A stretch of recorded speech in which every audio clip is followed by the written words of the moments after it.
I am so excited about today. I want to say hey to all of our people that are online, that are watching and listening from the woods this morning. We are so glad you are joining us there. Now, today is going to be one of those days that I would encourage you, because we have people scattered, a lot of things going on. Do you guys realize that right now we have over 50 students and leaders that are out at Shady, at Sugar Creek, doing a Birds and the Bees and the Way of Jesus weekend. I'm just so thankful for the response for all of those. They'll be back around noon today. And so we're missing you guys in the service today. But it's gonna be good. Look at somebody and say it's gonna be good. Oh, yeah. Look at them and say, I'm going to learn something. All right. And I believe that to be true. We are actually in this series that we're calling Stronger Families. We're going to technically wrap up the series next week. Longest series we've ever done here, but I believe it is important stuff. Anybody agree? That's right. Because as the way of the family goes, so goes a nation. Come on, right? It's birthed out of that, okay? So it is important stuff, and we are learning that we are building our house on the, oh yeah, y'all are getting it. And the rock is the Word of God, right? That's right, it's His Word. It's the only thing that's not shaky. Everything else winds up being shifting sand. It's constantly moving. It's uneasy. It's just not good. And as we look at this, we're talking specifically this week about parenting, and we've talked about that for a couple of weeks now. And if you think about it, Jesus didn't say a lot about parenting. He really didn't. Not a lot specifically about how to parent. You know, what do you do? But He did lay a great foundation for us to parent from. Does that make sense? Come on. Right? And He did that when He said, all the commandments, all the prophets, everything is wrapped up in this one thing. Right? And then He said, a new commandment I give you, love each other like I loved you. How many of you know that's a pretty good foundation? Love each other as I have loved you. And then He demonstrated that love by dying for us, right? Isn't that right? So He gave us this great example. And then Paul comes along in 1 Corinthians, and he paints a picture of what the Jesus kind of love really looks like, kind of how the Jesus kind of love behaves. And we talked about that some. How the Jesus, what the Jesus kind of love does. Y'all know love expresses itself. It is not love if it is not expressed. Come on. Must be expressed or it's not love. So he comes along, Paul comes along, and he says, love is patient. Y'all remember that? Patient.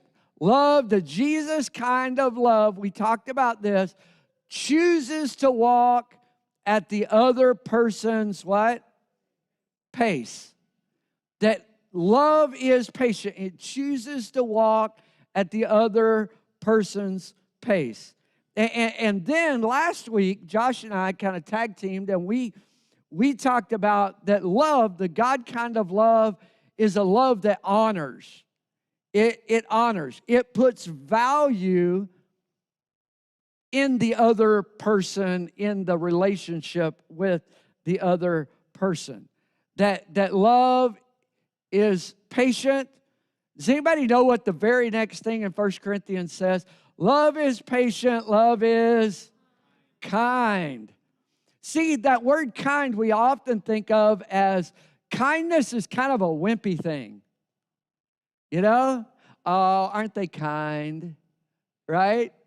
Right? How many of you know kindness is not weakness, it's actually strength? Did you know that?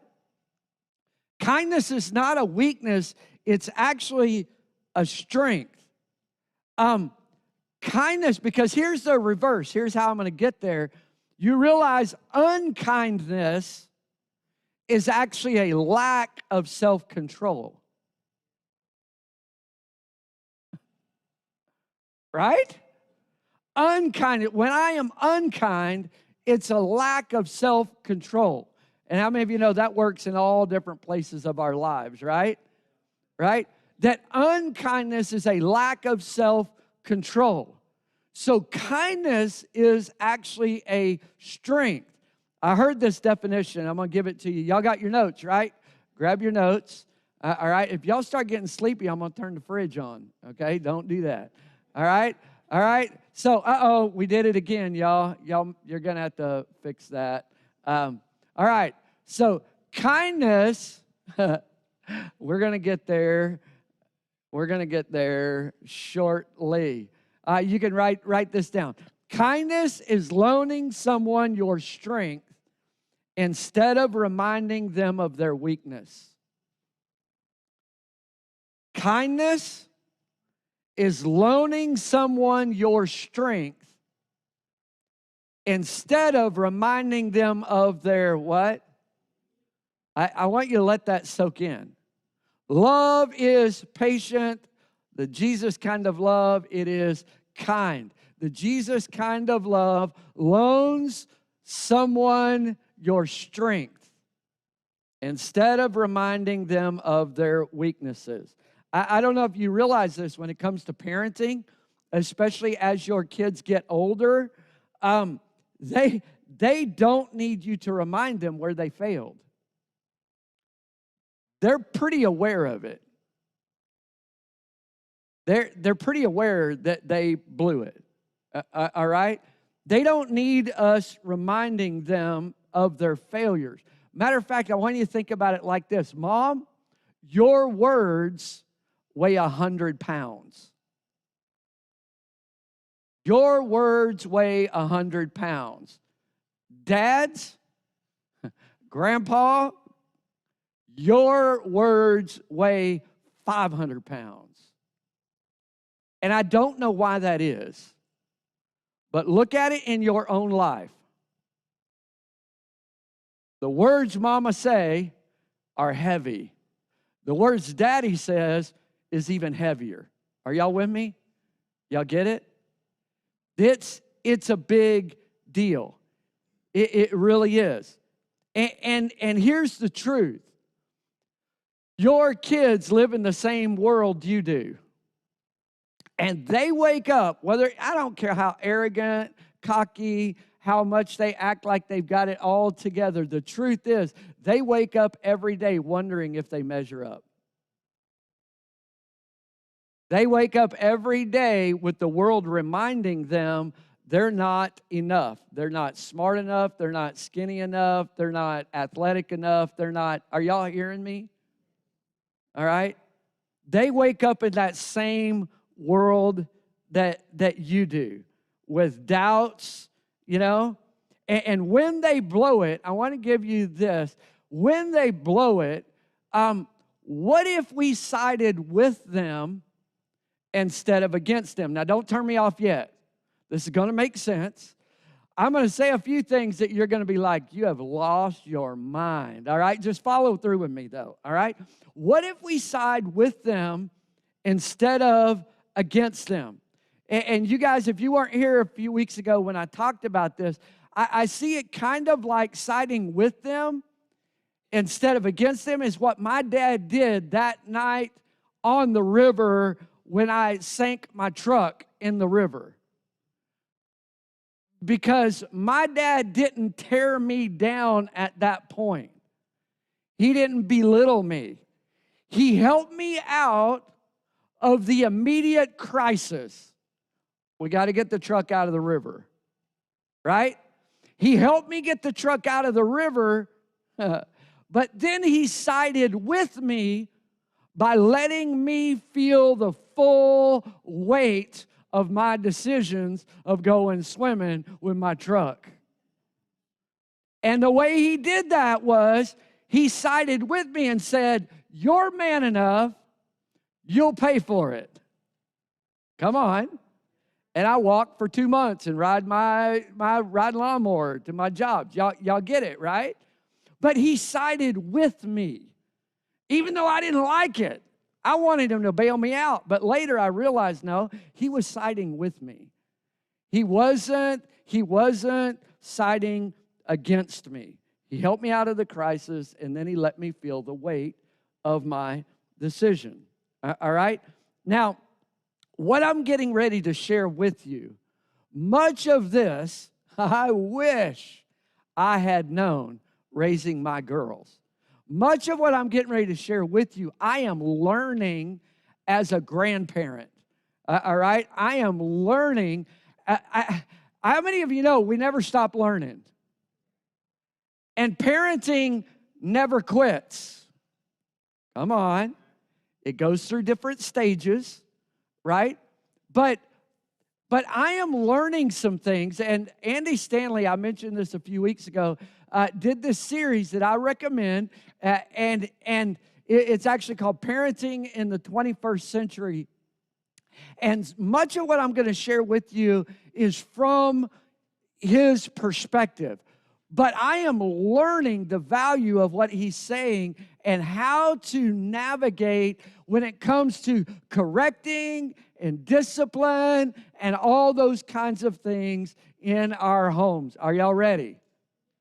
Are you sure?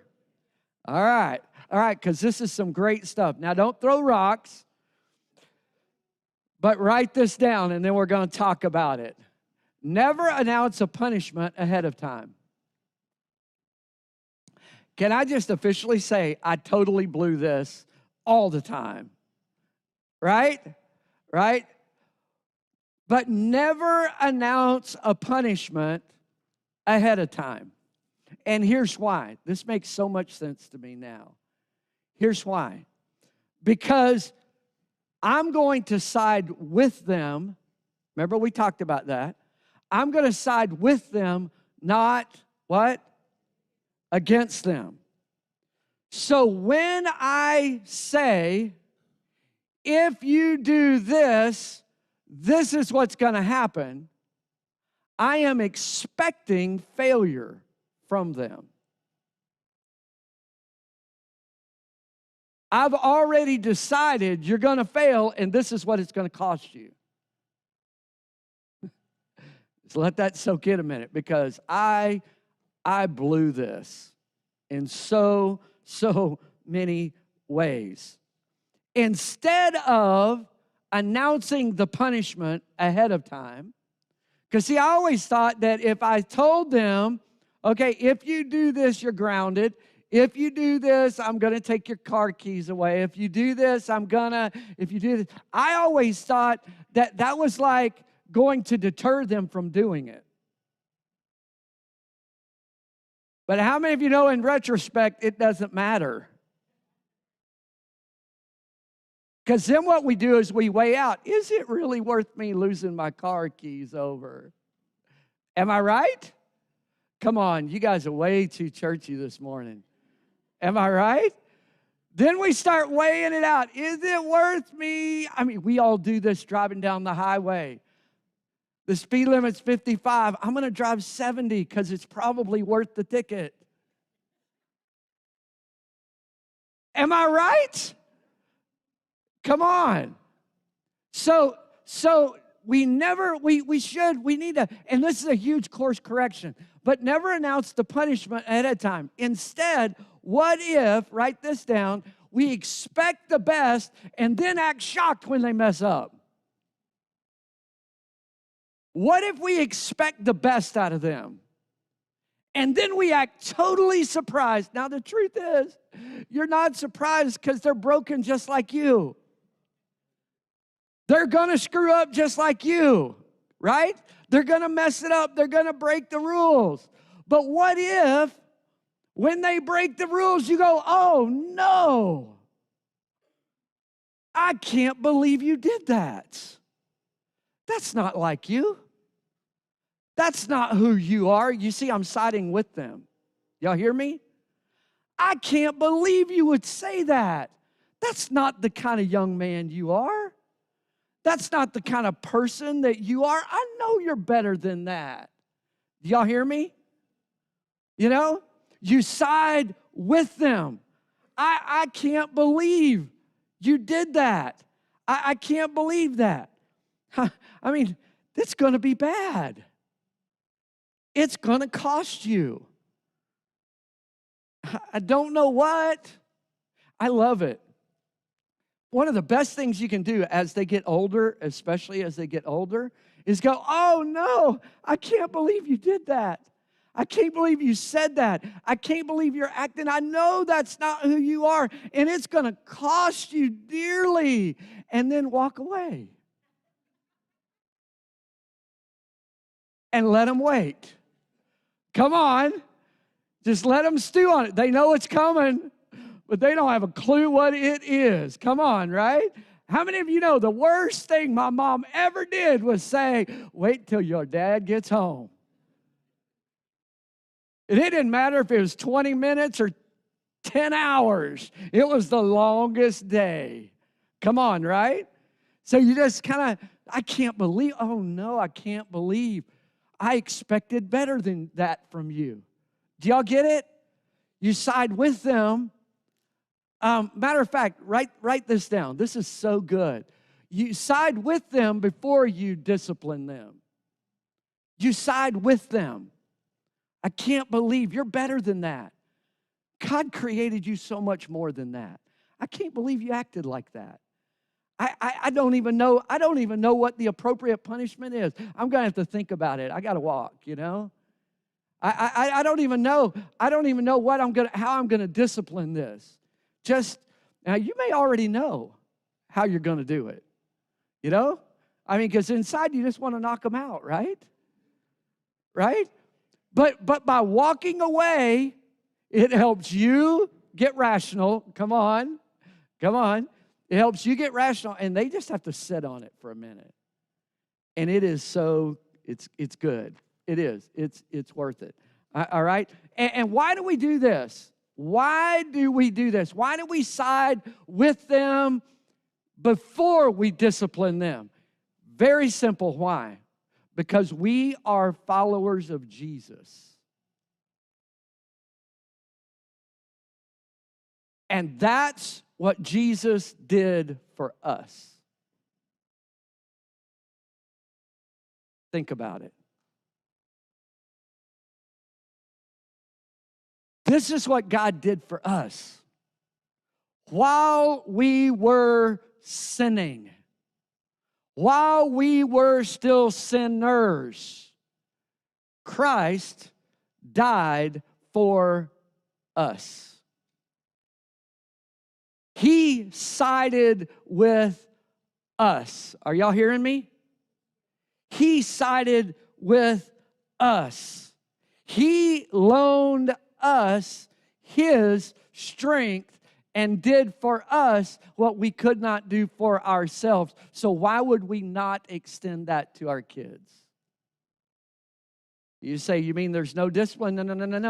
No. Side with them, what? Before you discipline them. You side with them. All right? Is that making sense? He did it for us. He did it for us. He sided with us. All right? 1 Corinthians goes on to say, let's look at it. It says, love is patient. Love is what? Kind. It sides with us, loans us its strength. It does not what? Envy, does not boast, and is not proud. Now, if you take these three words, envy, boast, and proud, those boil down to one thought. Now, this is in the negative. It does not, the Jesus kind of love is not envious, it does not boast, and it is not proud.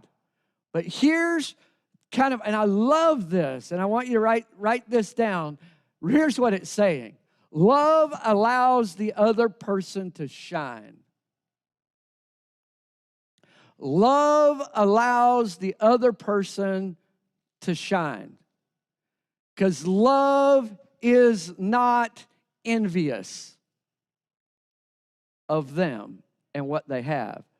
Love is not boastful. Love is not, one translation says, arrogant. Love is not proud. You know, it is not proud. Love allows the other person to what? Does that make sense? That's the opposite of that. That Jesus kind of love allows the other person to shine. Remember, the Jesus kind of love is all about others first. Right? Come on. It's all about others first. So it allows the other person to shine. Real love is not threatened by other people's successes. Real love is not threatened by other people's successes. The problem is when I am insecure, when I am broken on the inside, and I'm not secure in who I am, I will struggle with envy. I never have enough.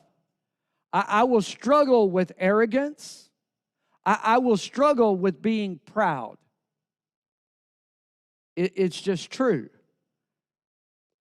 I will struggle celebrating. Here's how, if love allows the other person to shine, if I am insecure, I will struggle celebrating other people's successes. I will. And I may even struggle celebrating my children's successes. And you're like, no, I would never do that.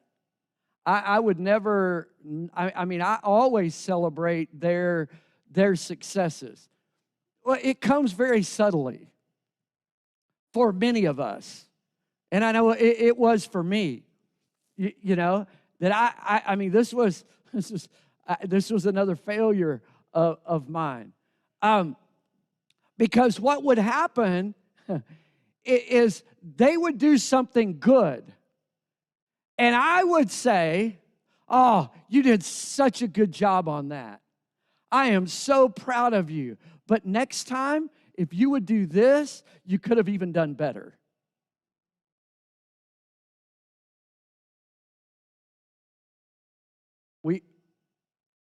Can I tell you this? Celebrating and coaching, I think we need to separate. There's a time to celebrate. You know, there's a time to celebrate, because what we often do is go, well, here's I really appreciate that you did that, but here's how you could have done it better. This is how you should have done it. Next time, if you'd work harder, and it kind of goes like this. Man, I saw that 10-yard play you made. You plowed for 10 yards. That was amazing. I'm so proud of you. But next time, if you'll keep your head down, you know, you really should have made a goal. You should have made a touchdown. If you'd have just kept your head down, you could have made a touchdown. Do you see how that undermines the celebrating? Do y'all hear me? No, later when you're coaching them, you say, okay, you know what? I noticed that you have a tendency of getting your head up. No, keep your head down and just plow on. Are y'all hearing me? There's a time to coach, and then there's a time to really let the other person shine. Just let them shine. All right? All right. Are y'all still with me? All right, so let's go to the next one. It says this, next verse. Love does not what? Dishonor. We talked about that. I'm not going to rehash that, other than I'm going to add a couple of things to it. Love does not dishonor others. Love does not dishonor others. I want you to write this down, because this is so, I think this is so important. Honor is the goal. Honor is the goal. In my family, honor is the goal. I don't know, so many families, we don't have goals. We don't say, here's the standard, here's where we're going. But I think it's important. Honor is the goal. I want my girls to love Jesus and to love each other. And quite frankly, the rest is secondary. In my family, that's my personal conviction, that I want my girls to love Jesus, right? To honor Jesus, to put value on the relationship with Jesus, and to put value on the relationship within the family. Those are my two biggies, all right? That they honor Jesus, that relationship, and that they honor each other, all right? That is huge, because out of that, if I honor you, I am patient with you. If I honor you, I am kind. If I honor you, I'm not envious. Are y'all hearing me? It stems out of that, that I honor. Honor is the goal. So, follow me. If honor is the goal, anything that comes against honor, anything that is, as that scripture says, dishonoring, must be addressed. Does that make sense? If honor is the goal, anything in my family that is dishonoring must be talked about. We're going to have a conversation. All right? Does that make sense? Because the goal is that we learn to honor each other, right? That's the goal.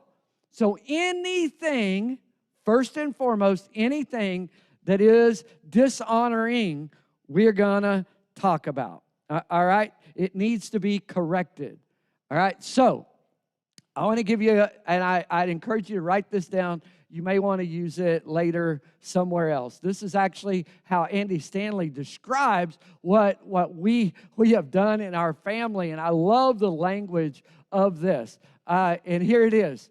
Dishonoring behavior is dishonesty, disrespect, disobedience, and those three things equal discipline. Any one of those things equals discipline. Because the goal is honor. And dishonesty, disrespect, disobedience dishonors the family. Are y'all with me? Dishonors God. Are y'all hearing me? Y'all are really quiet. All right, I know this is hard, and you're going to want to get this and listen to it again, because you're not going to get it the first time, I promise, all right? Because it is like there's so much here that I think is so valuable in every relationship. You're like, oh, but my kids are gone. No, this has been good for me. I'm learning some stuff in this. Dishonoring behavior. It is what? Say it with me, the 3 Ds. Dishonesty, disrespect, disobedience, and all or any of those equals what? Discipline. There should be some correction given when any of those three happen. All right? Now, let me say this. When they're little bitty tiny, can I say childish behavior is different than dishonesty, disrespect, and disobedience? Right? Teaching them the difference between writing with a crayon on paper and on the wall is different. Until you have that conversation, they don't need discipline. They just need some correction. Are y'all hearing me? They need you to explain what's different between the paper and the wall, right? And I've learned the hard way. You don't just say, okay, see, when you write on the wall, then you have to go repaint it because they think that's fun. All right? So you have the conversation. Are y'all got that? You just have the conversation. And that works as a grandparent the same as a parent. All right, but I want to say this. When they get, some people are always asking me, so how young should I start discipline? How young is dishonoring behavior need to be addressed? Can I just say probably 2, 3 years old, for some even younger? Yeah. My 3-year-old understands. My 3-year-old grandbaby girl, right? She understands more than you think she does. Come on, can I get an amen? You know? And so when do you start? For me, I think 2 or 3 years old, it is time because, and here's what I want you to hear. You may want to write this down. Anything that is dishonoring must be disciplined. Now, discipline is not a bad thing. We've made it a bad word. All right? In our culture, we've made it it's not a bad thing, and I'm going to show you what I mean by that. All right? So anything, because here's the truth, and we know this to be true, that you cannot ignore it. It will not go away. You can't ignore it. You can't. And whatever you ignore is actually like you rewarded it. And we all know, as parents, whatever you reward is going to be repeated. Come on, say it with me. Whatever you reward is going to be repeated. Right? We still do that as adults. Whatever is rewarded, that's what we want to repeat, right? Right? So anything that is dishonoring, right, it needs to be disciplined. So if I ignore it, can I just tell you, what you're going to get is dishonest, disrespectful, disobedient kids. The world will take over, and that's what you'll get. All right? You can't reward it. All right? And for discipline to be effective, I want you to write this down because this is so revolutionary to me. This is one of those aha moments for me. All right? Discipline must directly address the fact that a relationship has been damaged. I want us to say that all together, out loud. Ready, go. Discipline must directly address the fact that a relationship has been damaged. The reason we discipline is that honor is our code, right?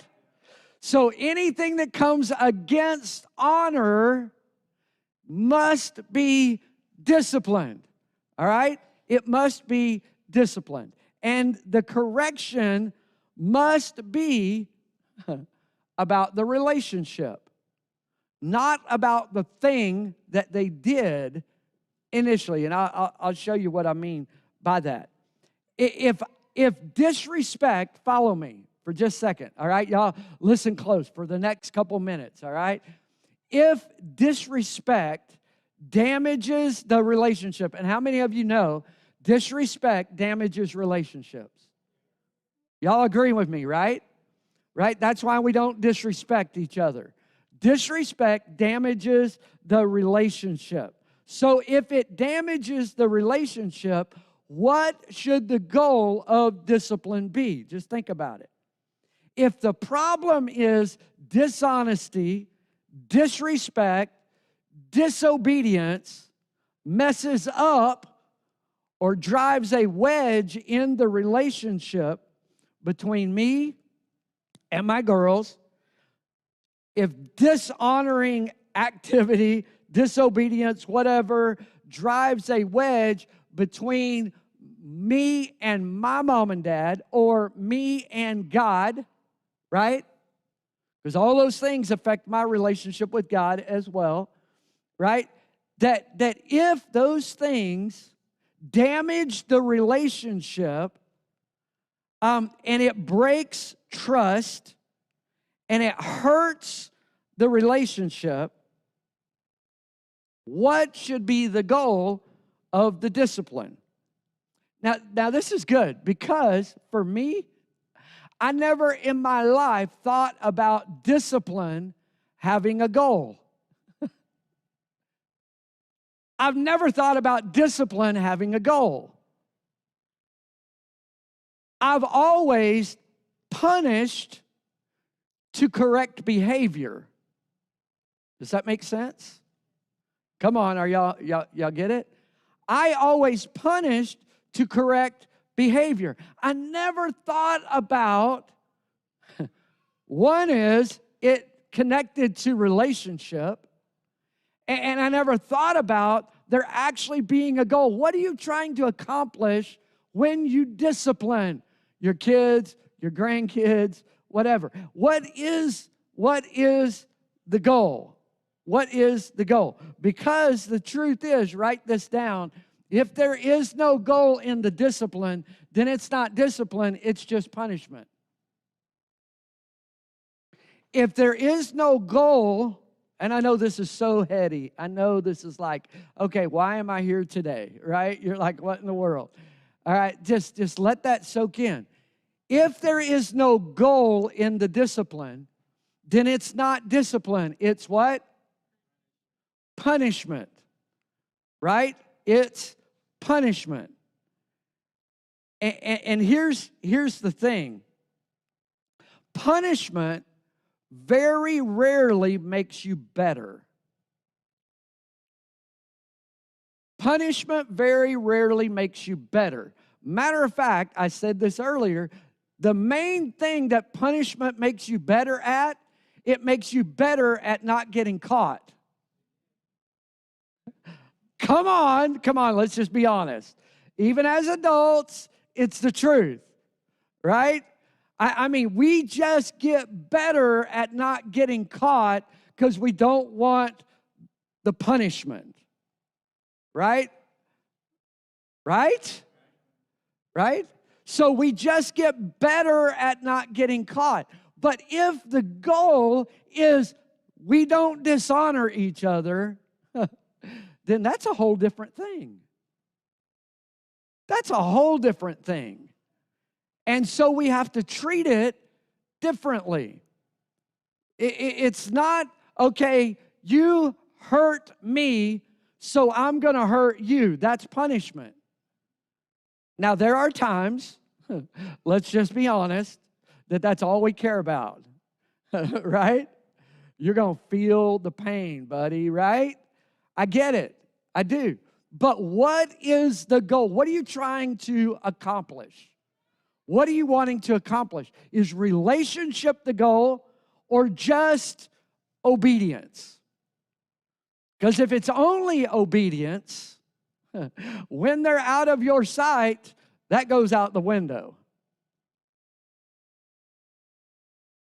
Because then it's about how can I do what I want to do without getting caught, without having to reap the punishment. I don't know if that makes sense at all. I hope it does. All right? So, here's the goal of discipline. And this is straight out of the Scripture, all right? And we're going to show you that. But here's the goal of discipline. Discipline should be a step in the restoration of the relationship. That's the goal of discipline.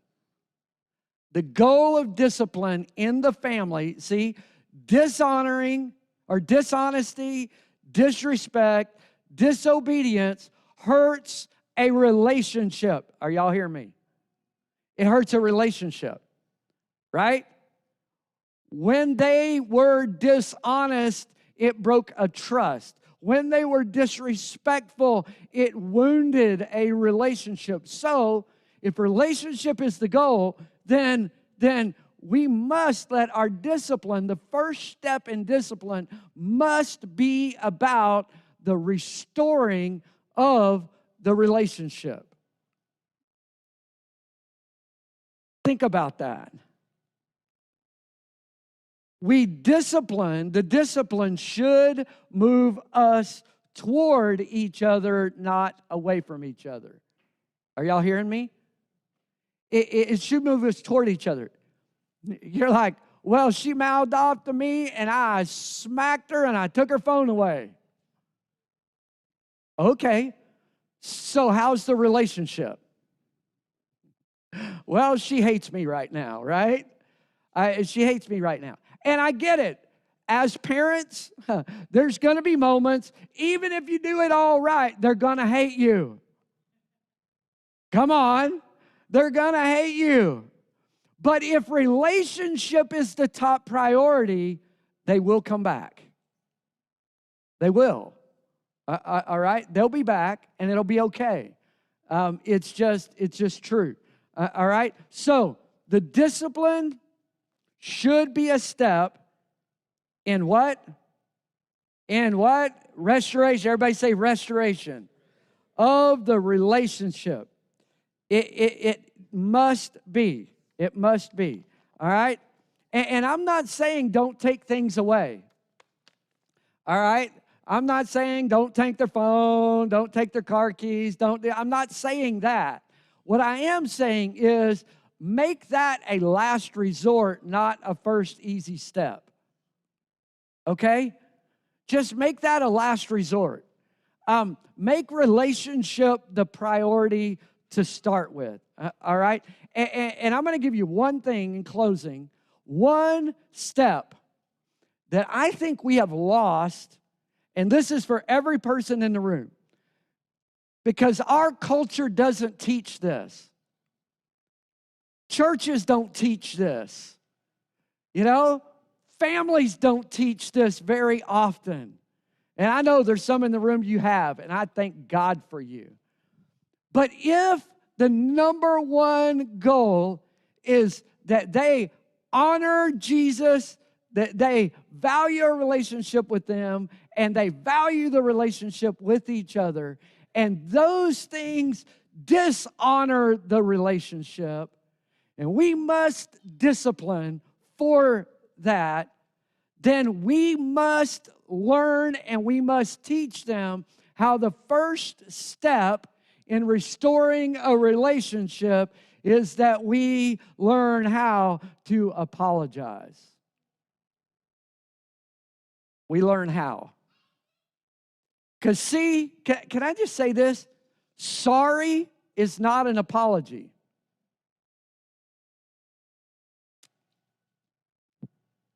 Going, I'm sorry. Sorry. Tell them you're sorry. I mean, have you done that? I've done that, right? Tell them you're sorry. Sorry. I mean, you know, that's not an apology. It's not. But we've made that enough. We've made that okay. And then we get offended when we're like, I said I was sorry, leave it alone. It's ridiculous to think that just saying I'm sorry makes it all okay again. Just saying the word doesn't make it okay. It doesn't now. It's a start, right? A matter of fact, I want us to learn together how to, write this down, apologize in complete sentences. Sorry is not a complete sentence. Are y'all hearing me? Sorry is not a complete sentence. It is not. I'm terrible at English, but I think there needs to be other things in there for it to be a sentence. Right? Right? Yeah, there's got to be a subject and there's got to be a what? A predicate. That's right. That's right. There's got to be. Teacher got to help me out here, all right? All right, so there's got to be other things. Sorry is not a complete sentence. It's just not. All right? So, think about this. Part of apologizing is owning the fact that you owe them. Part of the apology is owning the fact that the relationship was damaged because I was dishonest, disrespectful, whatever. That it was damaged, and now there is a debt in the relationship. Are y'all hearing me? There's a debt in the relationship. Because there is a debt, I owe them. That's where the original phrase came from. You owe them an apology. Because there's a debt. I broke the trust. Now there is a debt, and I owe the other person something. All right? So, when we apologize, it's, I am sorry. I came home late last night. Y'all hear me? I'm sorry. I'm owning it. I'm sorry. I kicked over her blocks. Right? I owe her because I kicked over. I'm sorry I lied about that situation. Because I broke the trust, I owe you something. Does that make sense? Just let that soak in. And how many of you know we don't do that? We always point fingers at somebody else. Well, if they hadn't done that, now we do this as parents. Well, if they hadn't done that, I wouldn't have done that. Right? It's always somebody else's fault. And then they get in high school and it's never their fault. Come on. It's always somebody else's fault. If you don't believe me, talk to some teachers. Right? And it's because we don't model it that I broke the relationship. So I owe you something. I'm sorry I didn't return your call. I'm sorry I didn't answer the phone and I said I would. Are y'all hearing me? I'm sorry. All right? I am sorry. And then you finish. Even that's not a full apology. Here's a full apology, right? Here it is. You may want to write it down. I'm sorry I broke your toy. Is there anything I can do to make it up to you? How would that change our culture at work? How would that change our culture at home? How would I change? Because love does not dishonor. Love is respectful. It is honest. It is, do y'all hear me? I mean, I'm sorry. I told you I would do this and I didn't. I totally dropped the ball. Is there anything I can do to make it up to you? Because I owe you. Because I broke something in the relationship. I broke it. So I owe you. I'm going to give you a couple of examples, and then we're going to be done. Andy actually tells about this. He's got a couple of little boys. And one night, they were gone, and they had a babysitter. And the boys, this will come as a shock if you've had boys, but the boys were like torturous to the babysitter. Like absolutely put her through the ringer. Disrespectful. I mean, just ruthlessly tore her apart. And they come home late and walk in, and the boys are already in bed asleep, and ask the babysitter, how did it go? And the babysitter was honest. And said, well, it didn't go so well. This is what happened. And so they were just furious. But they waited. And the next morning, woke the boys up really early. Remember, relationship is the goal. Woke the boys up really early and said, boys, go get a bath, go get cleaned up, put your best clothes on. We got something we got to go do, And so they're like, oh, if you know boys, showering's like cruel, right? And so they get dressed, and then they say, okay, now go to your piggy bank, go to your savings, and I want you to get money out of your savings. We're going to the store. You get to spend it. So they're like, woo, grab money, and then they wait till they get them in the car. And when they get in the car, they say, well, here's the deal. We heard about how you were disrespectful to the babysitter last night. So what you're going to do is you're going to take all that money that's in your hand that you thought you were going to spend on you, and we are going to the store, and you're going to buy her flowers and candy. And then we're going to go to her office, and you're going to walk in, and you're going to give her the flowers and the candy, and you are going to apologize in a complete sentence. Can I tell you, according to him, they never disrespected the babysitter again. And here's what it did. It moved them toward restoring the relationship with the babysitter. Does that make sense? Not just, okay, I'm going to beat you because you are ugly. No, it costs them more than that. You're like, man, that takes time. Yeah, it does. It does. In my house, that probably would have played out like this. Mom, she's wearing my clothes again. Because I had all girls, right? Mom, she's wearing my clothes again.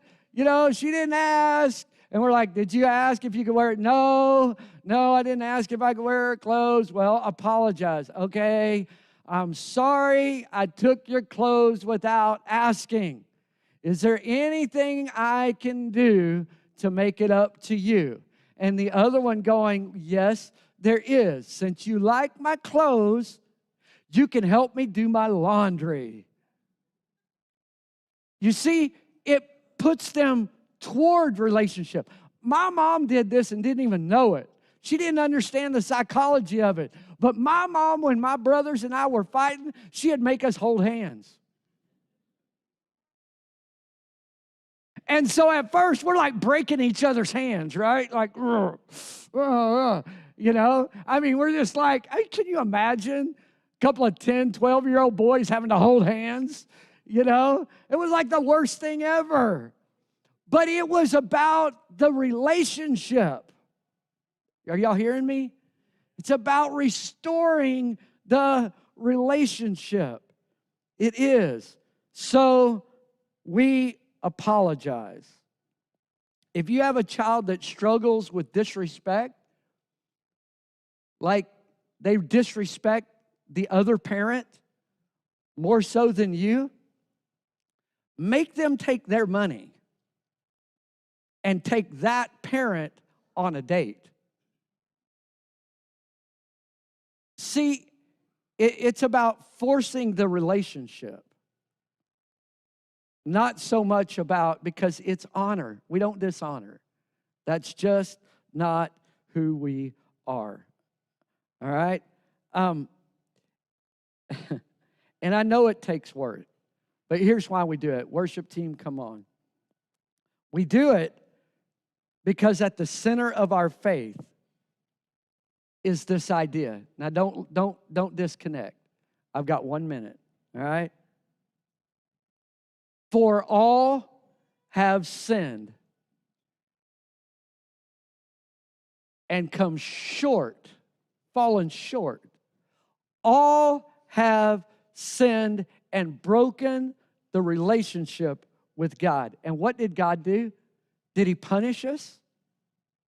No, he was like, you know what? Sin has weight. Sin has a built-in payment plan, and it's death. So instead of punish you, I'm going to side with you. And I'm going to give you my best.